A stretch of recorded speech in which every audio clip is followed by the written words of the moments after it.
Hello, people of the VC. It's Andy, aka Cloudy Milder, back with a three random records update episode 11. It's turning more into three record rants than three random records, I think. But there we go. I would like to thank all those who have either through comment or message asked where I've been for the last month. So it's been 4 or 5 weeks since I posted any videos. I hadn't meant for it to have a break for so long. Had a couple of weeks vacation with the family, which was very nice. Pretty much a social media break from all kinds, and yeah, just getting back at home and getting back into work, catching up on a lot of people's videos. It's amazing how many videos are posted in 2 weeks. You don't notice so much on a day-to-day basis when you're gradually catching up. So I've been trying to catch up on some people's videos and just trying to find a little bit of time, think about which video I was going to do. So yeah, this is a three random records one. Yeah, I'll try and post a little bit more often. These ones, so I think everybody knows the concept of this by now. You guys using the blog link below, pick a number that hasn't been picked so far, and I'll tell you which episode, or I'll post in there which episode that you'll see your selections in. Those numbers correspond to a number between 1 and 150 of my pre-VC record collection, and I show them. Simple as that. So let's get into it. Okay, so first up, number 57 was selected by Metal Warguard. Put a link up here to his channel.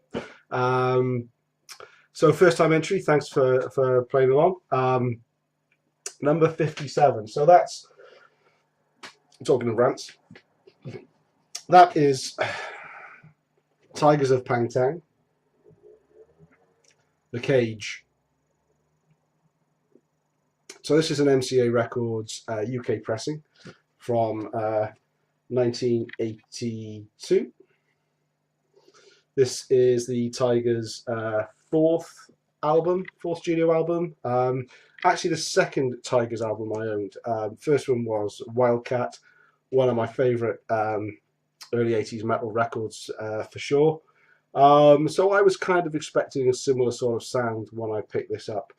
But boy, was I wrong. This is a totally different band. Although this is John Deverell's second or third album with the band. I'm really tuned into Jess Cox being the vocalist for the Tygers, and so when I heard this is the first time I'd heard his vocals, and he doesn't have the same sort of grit to his vocal style, and there's keyboards on this. Keyboards. There's like backing vocal harmonies on a metal record. This is really kind of easy listening, disco-y rock. Certainly not heavy metal by any means. Which probably accounted for this being their highest UK chart success of all their albums. I think it got up to number 13, but it must have alienated most of their original fans through putting out material like this. I mean, I've since picked up Spellbound. I think I showed that in a previous video. But Wildcats to me was as good as the Tygers ever got. I'd go so far as to say that I dislike to hate every single track on this album. Covers usually rile me up, but Love Potion number 9 pushes me over the edge, although it probably is one of the heaviest songs on this album. Let's show the, so I've got, it comes with the original inner sleeve for fans of moustaches. There you go, Exhibit A. So we've got the the credits, band pictures, and lyrics. And I think it just comes with a standard, yeah, MCA rainbow. There we go.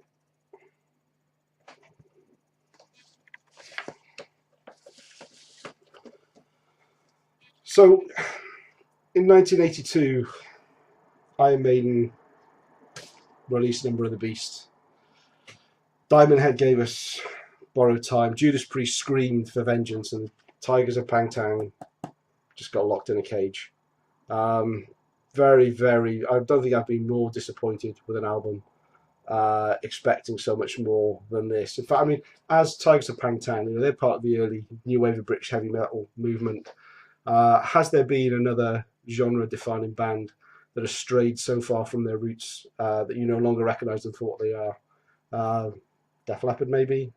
I don't know. You guys tell me. What are your thoughts on this album? I've seen a couple of people show this and say that they quite like it, but am I alone in this? Is anyone else along with me that this is an awful album?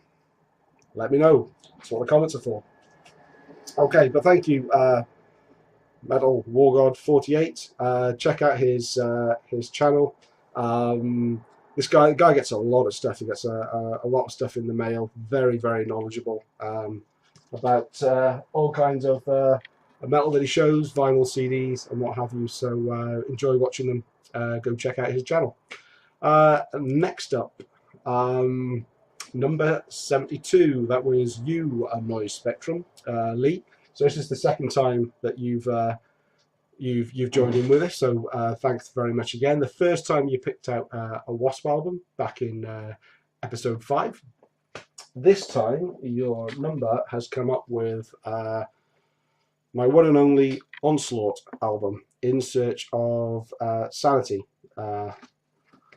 London Records, 1989. This is a UK pressing. I picked this up August last year, 2015. Cost me about £7 while digging. I knew a lot of the tracks already. I've shown this before, but on this magazine flexi disc, also from '89 from Raw magazine. I'll put a link up to that video as well, I think, in case you haven't seen it, because it was one quite a while ago. And this was a sampler that had just a little bit of each track from this album, as well as a little bit of sound bites from the audience here, the band. Steve Grimmett. Now, I was looking at this guy for ages, wondering who reminded me of.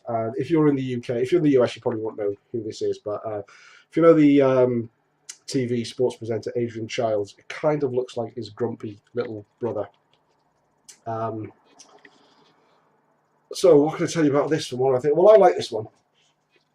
It's Onslaught are classed as a thrash album, a thrash band, but I kind of think of them as the thrash equivalent of Metallica, sort of late 80s, when they sort of created their own sound and were less raw, less of the raw thrash sound, more of the better produced sound that Metallica did. And this album is very Metallica-esque, if such a thing exists. I mean, I've given UK thrash bands a hard time previously, but this isn't bad. This isn't bad, although not original by any means. It's very polished, less raw than a lot of thrash bands. As I say, more Metallica than maybe Nuclear Assault. So Onslaught are a band that change their members regularly, if not every album. Only I think Nigel Rockett and Steve Griss on drums, lead guitar and drums, are pretty much the most ever present, although I think in the latest lineup that it's just Rockett originally. Steve Grimmett on vocals. He was brought in for this album because they did want a more polished sounds. This is the one and only album he he did with the band. So he's formerly of Grim Reaper, and I really like his vocals on this. In fact, it's his style that makes this something more than just a Metallica clone. In terms of the vocal sound, at times he even reminds me a little bit of Joey Belladonna. Not that it sounds exactly like him, but that's similar sort of metal style that Joey Belladonna has. As I say, this was his only outing with Onslaught. I can't really comment on the other Onslaught albums are supposed to be a lot more kind of raw thrash sounding, but I've not heard any of those, so I can't really comment about how this compares with them. In terms of the tracks, side one starts off with like a bit of an uninspiring intro with Asylum, but then it just becomes, you know, catchy, polished thrash metal from there. As I say, Metallica influences throughout. Side one closes out with a cover of Let There Be Rock, AC/DC, and I mean, if you're going to put a cover on the album, put it in the. I always think you should put it in the last track of side one. So if you do, if it is a bit of a dog's dinner, then at least you've got side two to turn it round and redeem yourself, and that's what happens here. Let There Be Rock is a great song, not incredibly badly done, but the sound of it just doesn't fit with the previous tracks on the side. It's you know, sticks out like a sore thumb.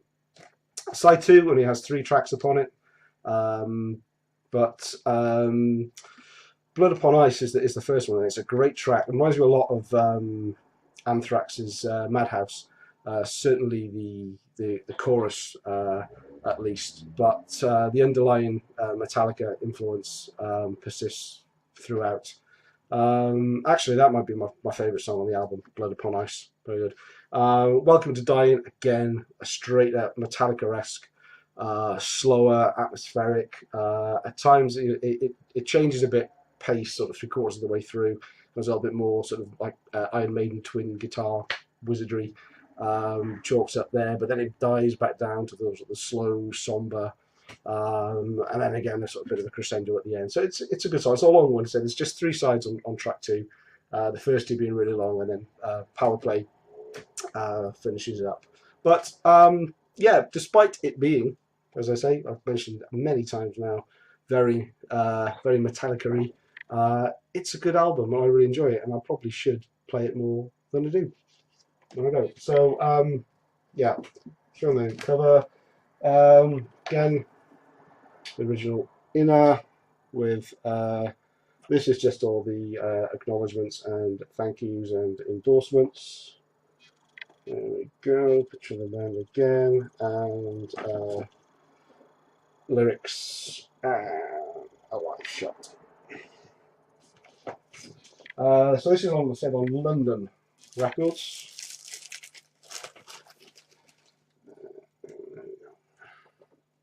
Same label on the other side.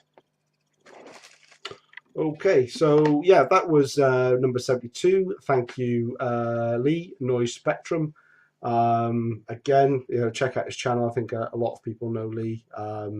Does a lot of great videos, and there'll be a link up here, ish. If I remember to put it on, otherwise I'll just be waving my finger randomly around the video. Okay, last but certainly not least, number 121 was selected by one of my subscribers, Kid Natus. Doesn't show any videos himself, but he comments fairly regularly on a lot of my videos and seems to know his metal. So that was number 121, and that is Scorpions' Lovedrive. This is actually a reissue, so this is the original. Original is from 1971. It was on Harvest, but this is the 1984 Fame repress. Picked this up April 2015, I think, as part of a bulk Discogs order. You're not going to learn much about this album from me. It's the Scorpions. If you like the Scorpions, you will know this already. It's quite ballady. but the Scorpions have always been able to carry those off fairly well. Interesting things on here. So Michael Schenker plays lead guitar on about 3 out of 4 of the tracks. So that was it's quite good to have him on here. My favourite track is probably Another Piece of Meat. Really like that one, quite up tempo. Much prefer that to the other ballady ones on here, but again, it's a good solid Scorpions album. I'm not really sure what I can say about that. So repressed, but with the original cover that was previously banned. But that's pretty much standard, I think, for Scorpions covers. They always get banned, certainly in the US, as the US is not at home to any boobage on records. No. Yeah. So I don't have any picture or inner sleeve with it other than a plain, and I say just on the standard generic Fame label. So there we have it. 3 more random records chosen from you by my collection. I'm going to try and keep these going regularly now. I've been a bit lax, so apologies for that. So when people have been selecting numbers, it's been 4, 5 or 6 weeks probably. You've probably forgotten what numbers you've put on. So check out the blog link below. If you haven't got a number selected and lined up, if you're one of my new subscribers and you want to join in for the first time, you're more than welcome. You don't have to make a video. You just have to leave a comment below, tell me what number you want to choose, and I'll line you up for a future video. Give you a bit of a shout out. If you make videos, I'll point people in your direction. Okay, yeah. Thanks for watching, and glad to be back, and see you again real soon. Cheers.